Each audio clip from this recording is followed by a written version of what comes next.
চলে এসেছি কিন্তু আজকে আমরা উপমাস কিচেন অ্যান্ড ক্যাটারিংয়ে। এখানে দেখতে পাচ্ছি দুপুরবেলায় দিদিভাই সমস্ত রকমের লাঞ্চের আইটেম রেডি করে ফেলেছে। দিদিভাই কেমন আছেন? ভালো আছি, আপনি কেমন আছেন? দুর্দান্ত। তো শুনলাম নাকি এখানে একেবারে কম টাকায় দুপুরের খাবার দাবার পাওয়া যাচ্ছে। হ্যাঁ, আমাদের এখানে একটা দুর্দান্ত অফার চলছে, যেটা 4 বেলায় মানুষের পেট ভর্তি করে খাবার 120 টাকা। মাত্র 120 টাকায় 4 বেলার খাবার। মাত্র 120 টাকায় 4 বেলার খাবার। আমার আর কিছু বলার নেই। আর সোদপুর থেকে যারা আমার ভিডিওটা দেখছেন তারা কিন্তু অবশ্যই এই উপমাদির হোটেলে কিংবা ক্যাটারিং সার্ভিসের থেকে যে কোনো পরিষেবা নিতেই পারেন। দিদি, তাহলে আমাদের জন্য আজকে দুপুরের লাঞ্চটা সার্ভ করে দাও।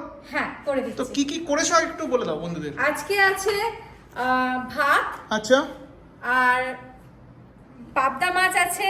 আচ্ছা, পাবদা মাছের ঝাল। পাবদা মাছের ঝাল, আচ্ছা আলুর দম, আচ্ছা কাতলা মাছ, আচ্ছা